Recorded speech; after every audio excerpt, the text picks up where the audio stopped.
and gentlemen. Thank you, Mr. Chairman, for your kind introduction. Before I start, I would like to thank the International Organizing Committee and the local organizing committee who has put together such an excellent workshop and conference. Particularly, I would like to thank Ahmed Anoui, who has invited me to share some of our results on perovskite solar cells. He has rightly identified this topic is going to be one of the major focus in coming years. You have seen in the previous talk, one of the participants asked how the developing country is going to assist the developing countries with the technology. The technology which I am going to talk to you today it doesn't need anybody's help. As a matter of fact, if your students, Marrakech University students, are smart enough using my presentation, tomorrow they can compete directly MIT students. That's my challenge. So I give you some kind of a tutorial, first few slides, and then you can see how easy this technology is and how you can improve further. Having said that one, let me start. The title of my talk I have given very provocative, perovskite solar cells, a new paradigm in energy sector. I truly believe so. This is a new paradigm in energy sector where you generate energy locally and you can store it and can develop secondary businesses based on the battery systems.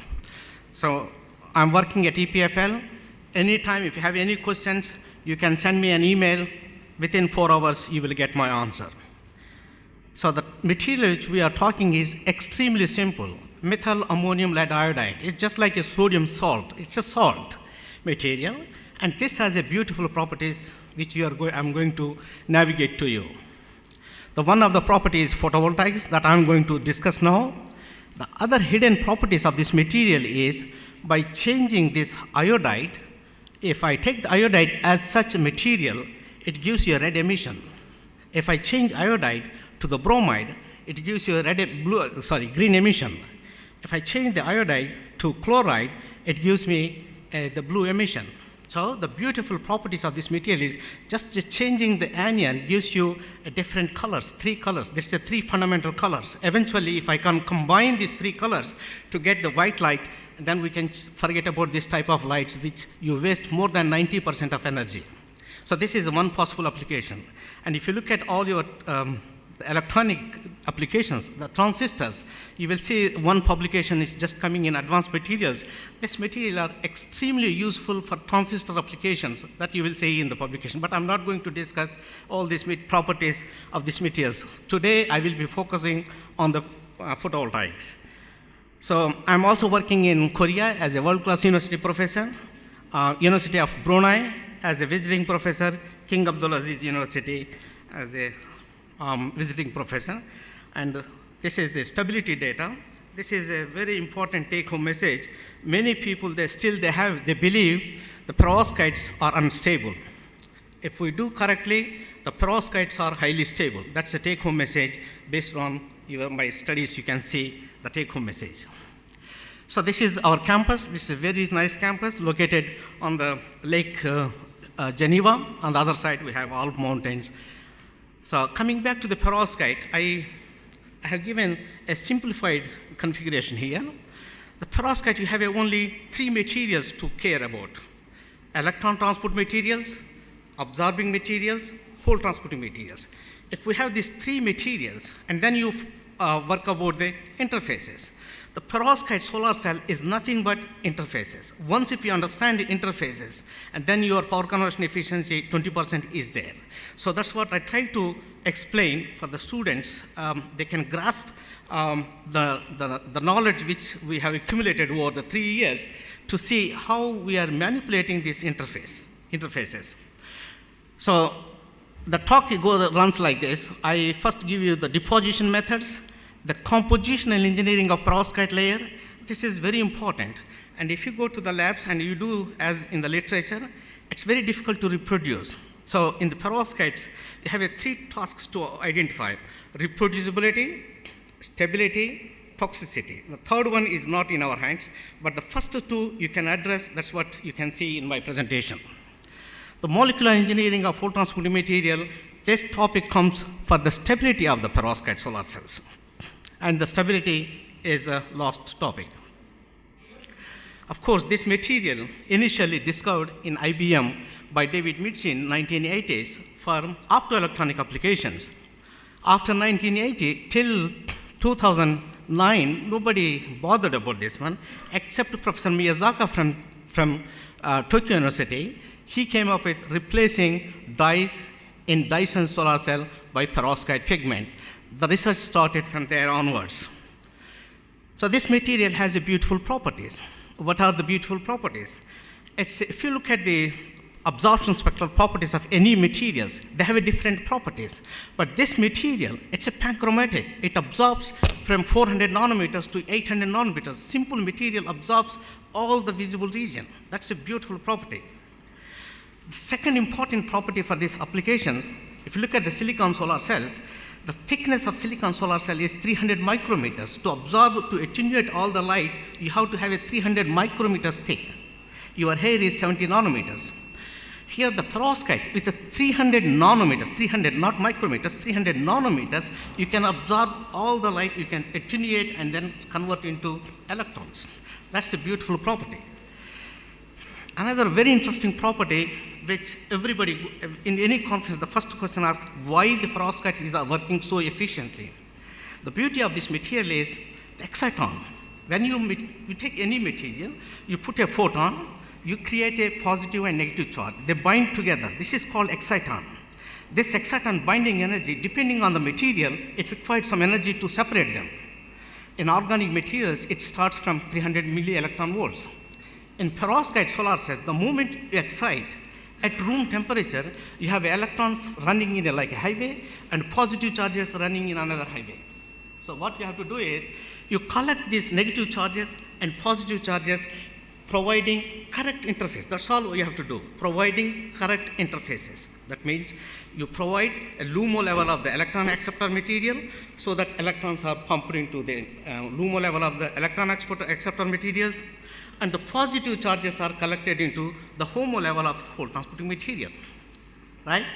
The moment you create these charges, they go to these contacts, and then the efficiency is extremely high. So these are the very interesting properties. Now question comes, why this material has such a beautiful property? Now go back to the fundamental science. What is the electronegativity of iodide? It's a 2.66. The electronegativity of lead is 2.33. So the bond formed between the lead and iodide is neither covalent nor ionic. This mixed character is giving these interesting properties, and then I can go on talking on this one. But let's go to the my talk. This material, as I mentioned, has a panchromatic response, absorbing all the light from 400 to 800 nanometers. You excite anywhere, you have a emission coming in the 780 nanometers region. If you compare this material with existing materials, here is the gallium arsenide, that's a blue line. You have a silicon, the traditional silicon solar cells, and perovskite. The onset is very sharp, so showing that the Arbach energy is very small in these materials. Coming back to the deposition techniques,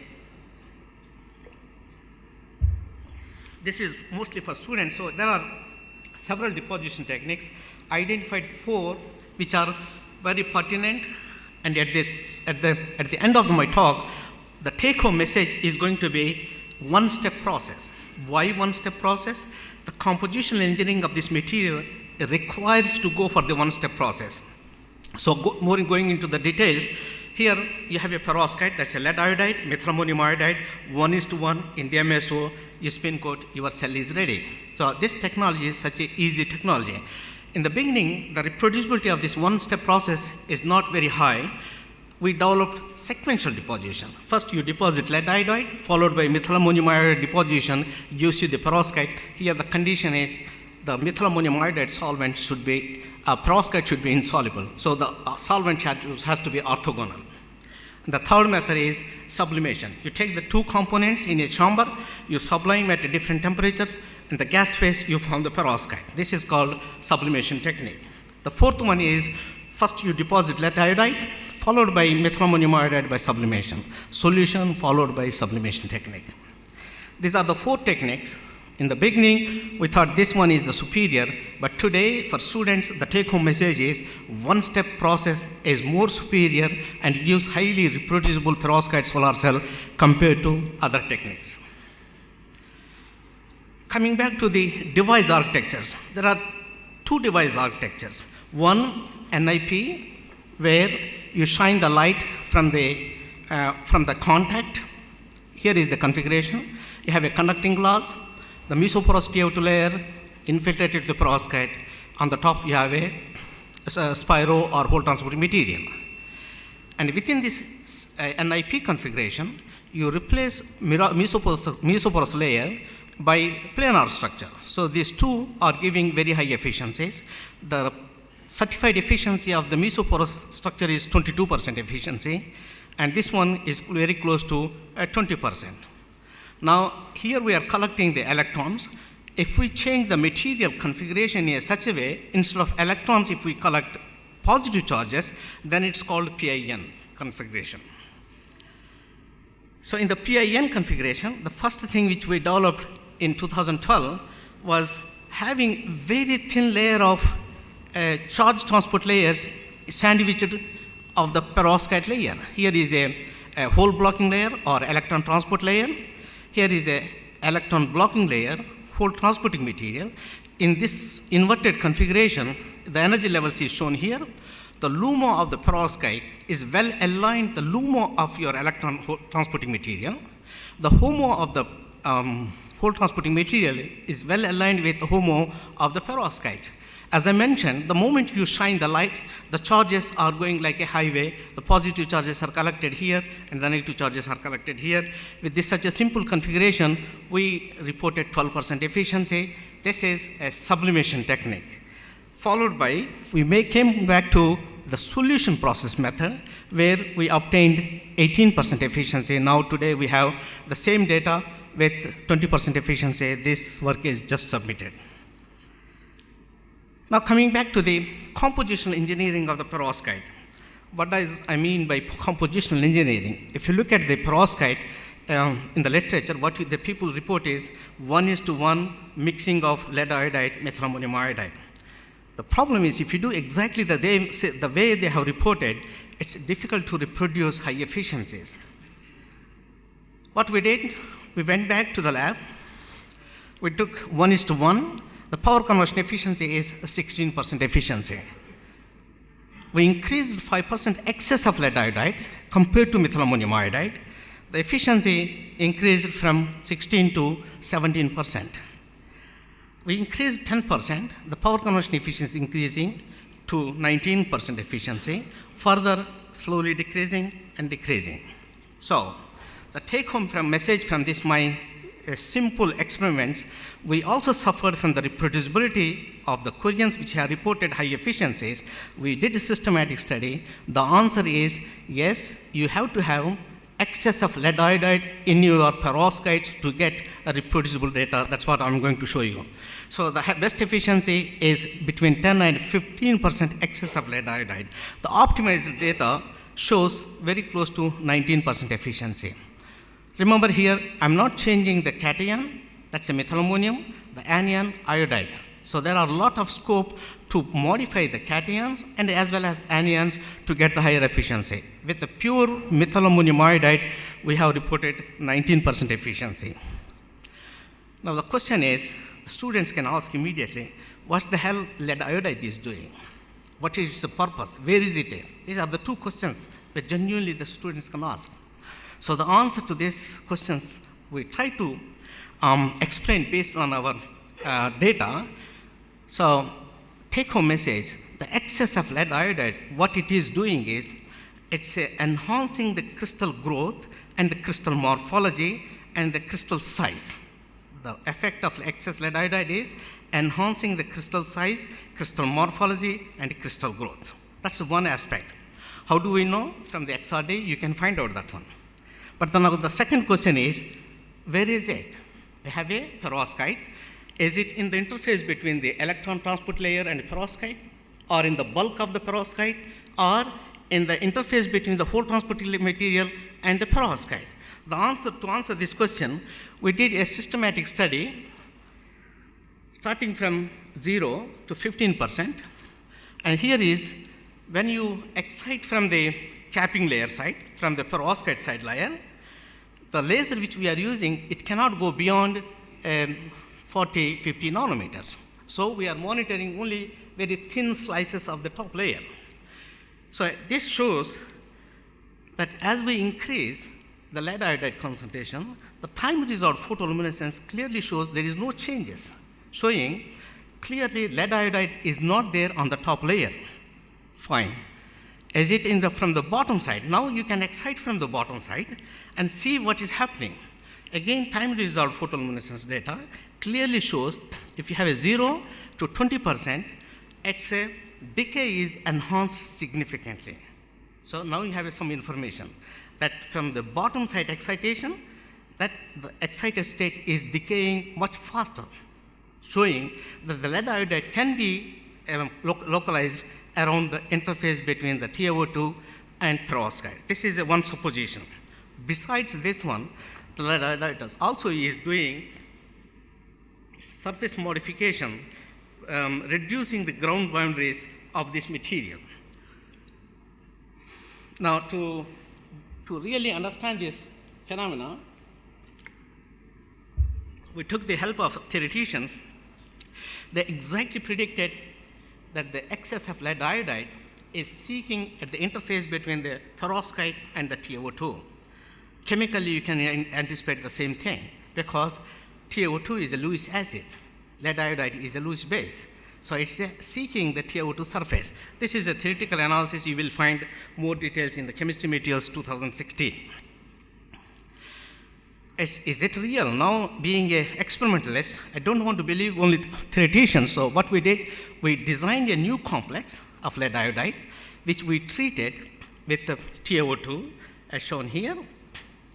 And now we went to the grazing incident X-ray diffraction spectroscopy to show that the lead iodide is indeed on the TiO2 and lead perovskite interface. And this work is just published in JACS. If you want, you can see more details.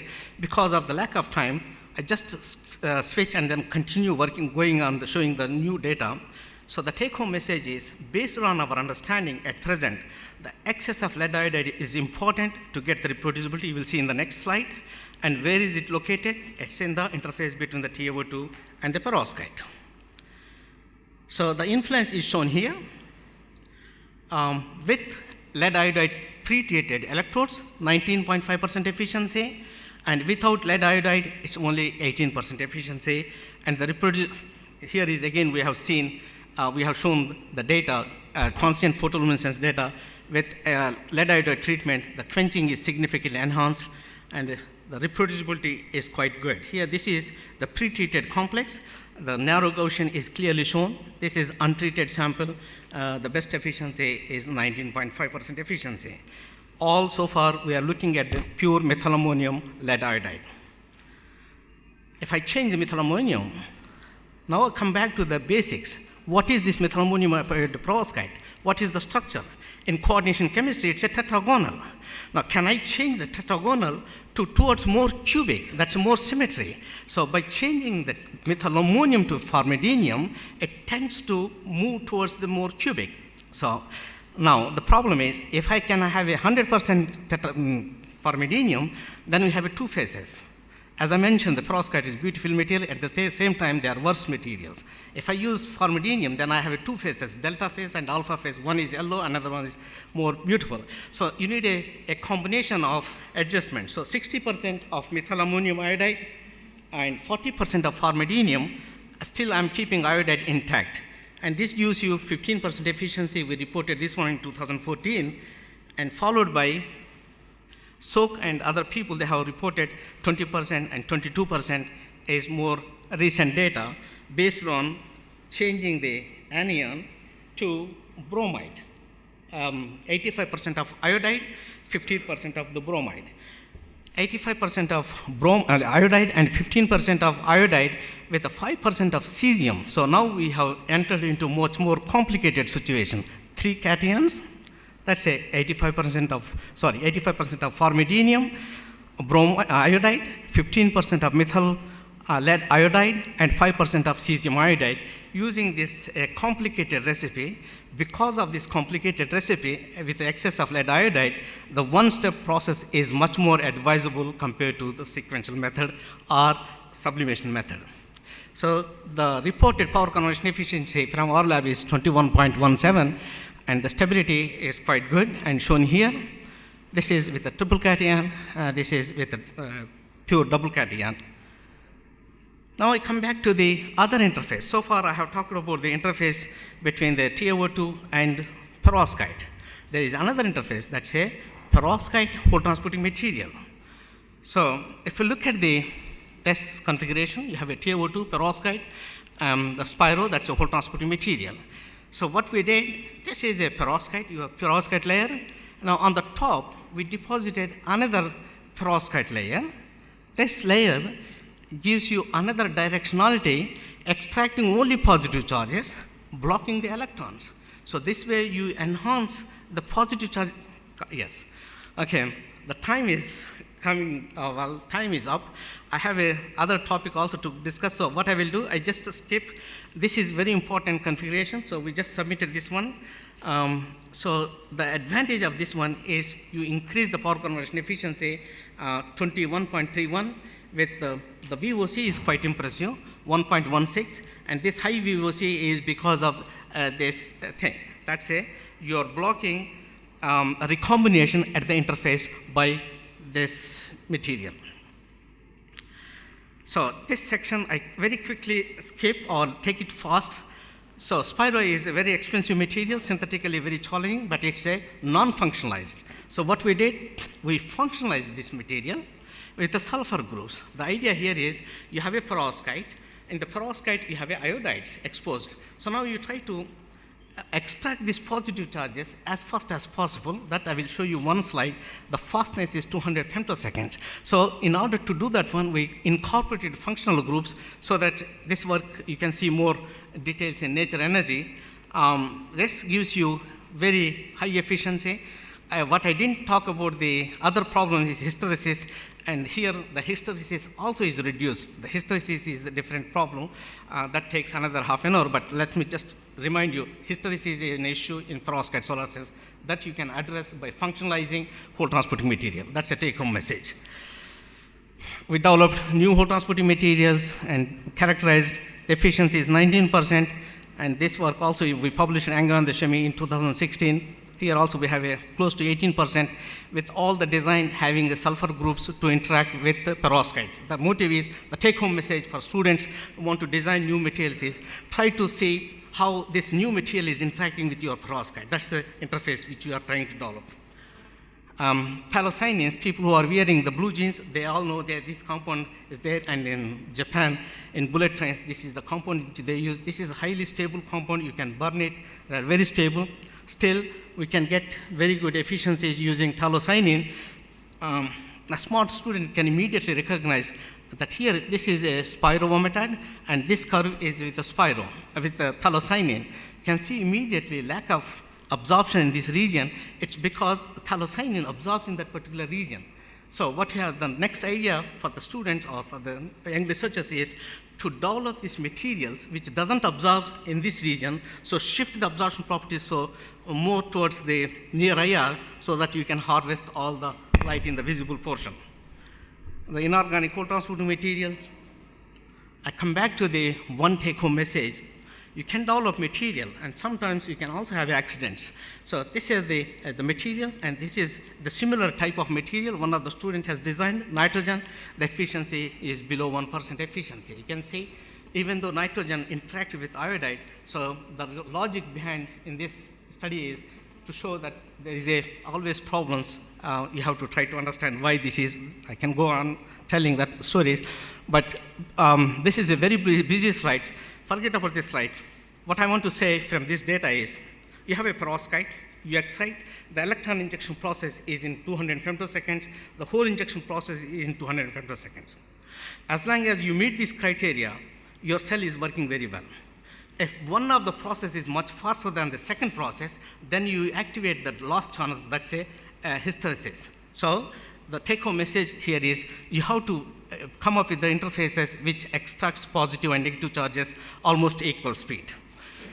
With that one, the stability is the biggest problem. This is a well-known problem, but fortunately, we think we have a solution. Well, the solution is a 2D perovskite. It's a very simple 2D perovskite. How do you make the 2D perovskite? Again, you have an anchoring group which goes to the TiO2 surface, and you have an amino group which builds your perovskite. First, you build the 2D layer of perovskite, followed by the 3D perovskite.